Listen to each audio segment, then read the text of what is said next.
Today on the HopeFilled Financial Podcast, we're going to be talking about HopeFilled Financial FootStep number 5, securing your financial future. And to get us warmed up, I want to tell you about how Amanda and I have worked to secure our financial future through coasting financial independence. We're currently in a very busy season of life, and coasting financial independence has brought us a lot of peace.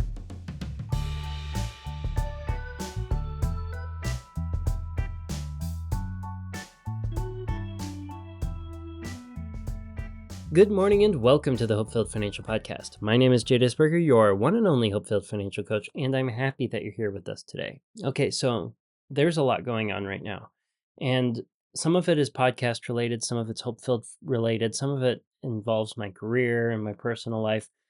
I would love to tell you more about all of it. Really, the one thing that I would like to do right now is to get a cup of coffee, a cup of tea, go out for breakfast or brunch and chat about all the things that are going on and bounce ideas off of my nearest and dearest friends and listening to the wisdom that you have to share with me and anything that's on your heart that you would like to get out, that you'd like to discuss. One of the things that I've got going on right now for HopeFilled Financial Coaching is a workshop program that I'm doing through the community education program with the Park Hill School District. If you can see the video, I've got the magazine in my hands that is associated with this program. I'll put a sign up link in the description below if you're interested, but I'm basically going to be running 3 finance workshops offered over 6 different days, so 2 per workshop. The first one's going to be getting out of debt. It's called Achieving Debt Freedom. It's going to be available in person, 6:30 p.m.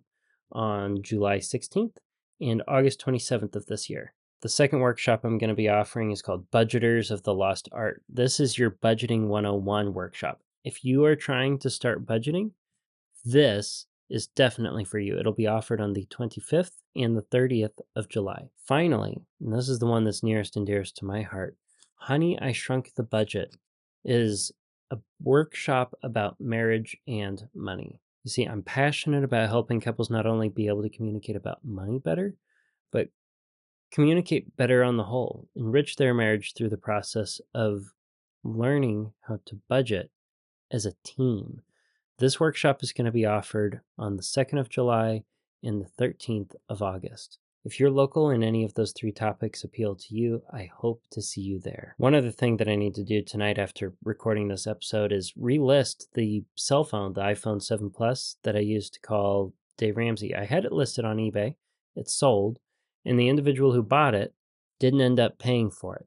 So now I need to relist it and let it go again. It should be an auction that ends 2-3 days after you're hearing this, if you're hearing it when it releases.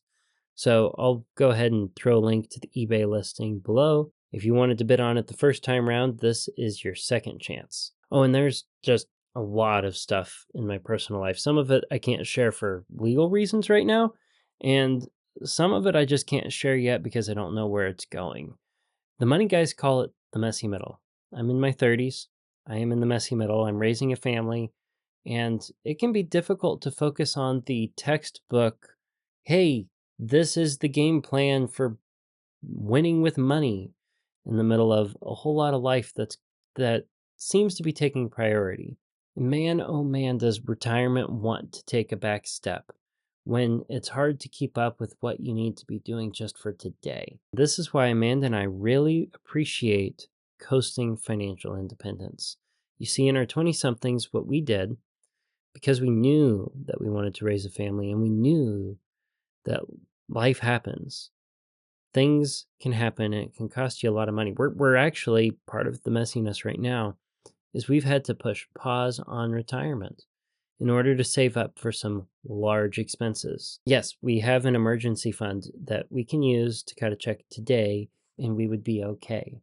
But the emergency fund is going to be radically depleted, putting us in a vulnerable position. And we, quite frankly, don't quite feel fully comfortable with the pace that we'd have trying to build that emergency fund back up without pushing pause on retirement for a little bit. Now, pushing pause on retirement, our contributions to retirement, means foregoing the match that I have through my current employer. And that is hard to do. It hurts. On paper, it sucks.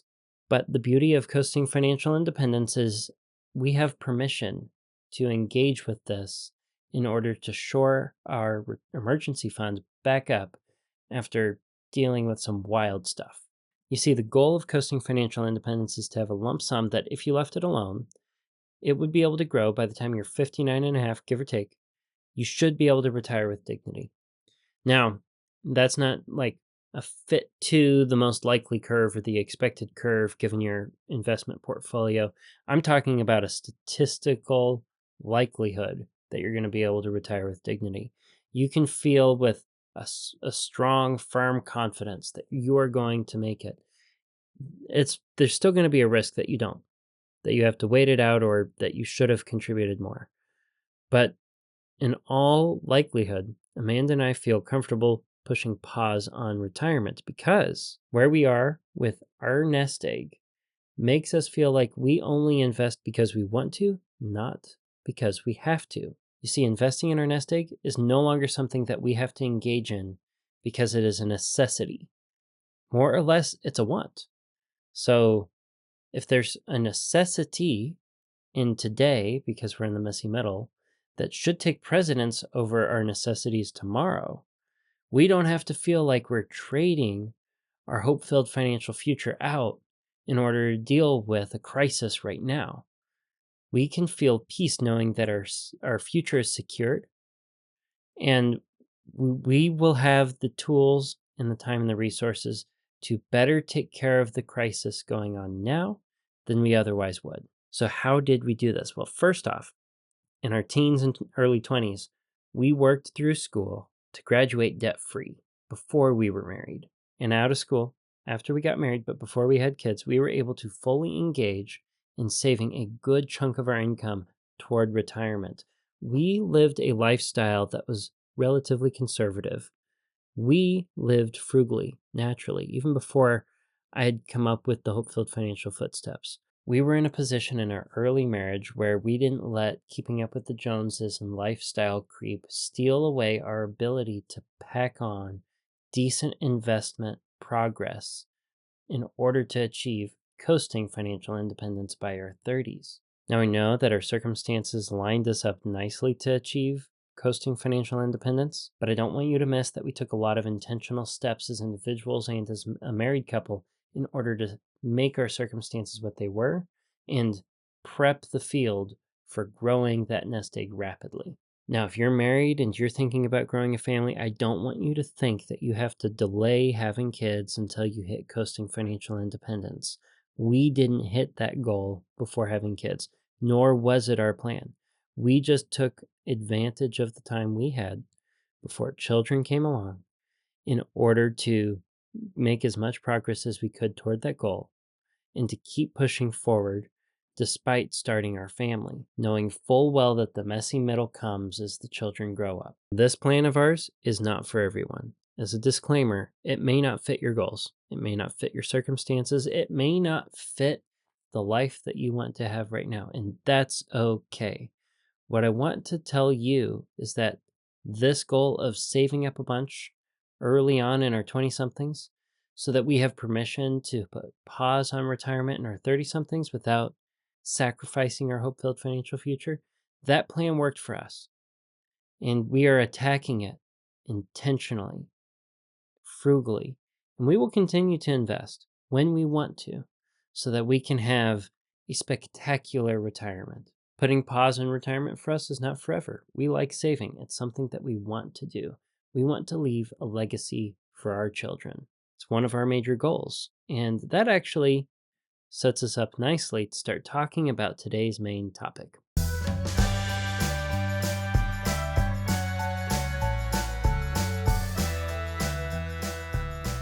Today's main topic is HopeFilled Financial FootStep number 5, Secure Your Future. This, more or less, is the replacement to Dave Ramsey's baby step number 4.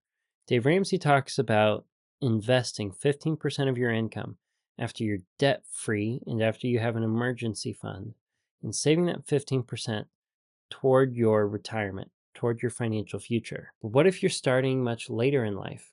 15% might not be enough for you to achieve your retirement goals, to live out your hope-filled financial future. And what if your income goes up and down and you're not able to maintain that healthy 15% that Dave Ramsey talks about? Or let's say you follow the money guys. The money guys want you to be saving even more than that. I think they're 20% or more going toward investments. You see, there are a lot of plans out there that are structured to give you a tangible target for saving up your retirement so that you can secure your financial future. All of those finite plans are good, healthy, generic advice that are not custom fit to your situation nor your particular goals. And I don't want to come in here into the financial space onto this podcast and say, you need to save X percent of your income, or you need to save X number of dollars, or you need to hit this particular milestone by this point, or you're going to struggle. Because that, to me, while giving you something concrete, is not letting you understand how important this step is. And it's not helping you understand how what matters to you, your goals, can influence this plan. For that reason, for the rest of this podcast, I want to talk about how you can understand your financial future, your financial goals for retirement, and then engage with a plan that allows you to secure your future in a way that is uniquely yours. I want you to understand the process that allows you to grasp this plan and write it out yourself, for your good, and the good of those you love. Let's break this down into a few points. Point number one, once you hit HopeFilled Financial FootStep number 5, securing your future, you need to begin your plan with the end in mind. You need to understand how you're going to take your nest egg, in whatever form it takes, and convert it into income for you so that you can replace your income with whatever you have in your nest egg. This is the end goal of saving for retirement. This is the end goal of your accumulation phase, to be able to replace your income. And if you don't know how you're going to convert your nest egg into that income replacement, how do you know that your plan's going to work? You need to be able to answer, how much money do I need to retire when it's time? You see, retirement is not an age. Retirement is more than just a season of life. It starts when you hit a financial number, when you hit a goal that enables you to retire, enables you to work because you want to, not because you have to. Once you hit that point, you can say you're retired even if you continue to engage with work that you love. Because at any moment, you could stop working and fully replace your income for what you need using your nest egg. This is why I have focused so much in the last year and a half of this podcast on distribution strategy stuff. So that when you get to this part of your HopeFilled Financial FootSteps, you can start to learn about distribution strategies in a way that allows you to begin your plan with the end in mind. Second point, now what we need to do is take our financial number, the amount that you need to retire. You understand your plan with the end in mind. Now, how are you going to get there? If you're working through the HopeFilled Financial FootSteps and you just hit number 5, you probably don't have all the money that you need to retire in the future saved up right now. You need to engage now within an accumulation plan that is going to get you to that number when you want to hit that number. And there are a lot of different ways to do it. You can consider a flat contribution over time. You can consider front loading your contributions and potentially hitting coasting financial independence like Amanda and I did in the story. Or you can engage with some other type of plan that fits your lifestyle, your goals, your situation. You need to engage with a plan that makes sense for you on paper, that when you look at it, you can say, I know within a margin of error, I'm going to be able to hit my retirement goal. You got to be able to look at it and give yourself a little bit of wiggle room too. Know that life's going to happen. The plan looks great on paper, but if you have 1 month where you miss it, are you going to fall short of your plan when you're not able to contribute there because something happened? There was an emergency. There was a crisis. Life happened to you. I think this is why I personally front-loaded my accumulation phase, knowing full well that's not for everybody. So for this point, I want you to be brainstorming different patterns for your accumulation phase and where you're going to be investing that money. There's a lot to understand when it comes to what kind of account are you going to invest in. Is it going to be Roth? Is it going to be traditional? And this starts to get us into the questionable territory for the podcast where we're talking about tax rates today versus tax rates tomorrow. And does this constitute financial advice? No, please refer to the description. There I have a nice disclaimer. But what you need to know is that you should consult with someone who understands the difference between Roth accounts, IRAs, 401ks, 403bs, traditional dollars, tax sheltered money, pre-tax, post-tax, all of the above, so that you can understand what your plan is. You need to understand how RMDs are going to come into effect here. You can listen to shows like mine and shows like The Money Guys to better understand it, but your particular situation may have something that you don't recognize that changes things.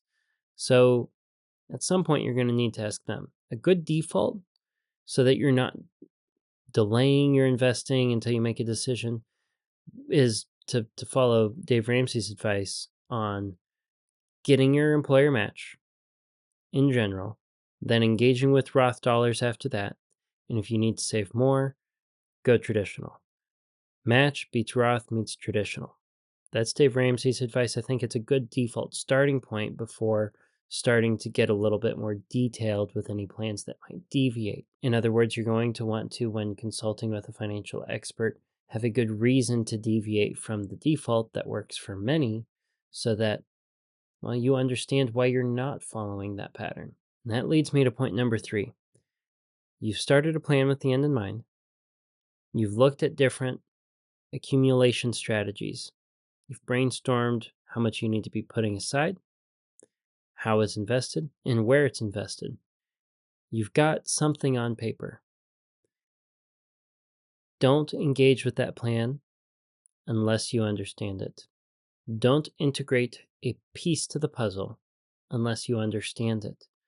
Please know that the easiest way to mess up your HopeFilled financial future and HopeFilled Financial FootStep number 5 is to fall short of understanding your own plan. Falling short of understanding your plan is to fall short of being fully invested in your financial future. And if you do fall short of that, well, you're more likely to make a decision that sacrifices that financial future or reacts in a way that is, on paper, irrational. We are human. We make decisions off of emotions. And we make decisions out of fear. We make decisions out of hope. We need to understand ourselves and understand our plan well enough to get past the human knee-jerk reactions that we might have that can really derail our plan. Finally, well, not like a fourth point, I want you to understand your retirement goals as you're trying to understand your plan. I did an episode a while back about the top 4 retirement goals that may be in competition for each other for your distribution strategies. I want you to be thinking about these goals. If you haven't heard that episode, I do recommend that you go back and listen to it. Think about your retirement goals. Do you want to leave a large nest egg to your kids? Do you want to spend everything that you save up? Do you want to have a very large nest egg, or do you want to have just enough to be able to retire with dignity? Do you want to retire early? Do you want to retire with fire? Do you want to work as long as you can and have a relatively short retirement? Do you want to travel? Or do you want to keep it simple? What do you want your retirement to be?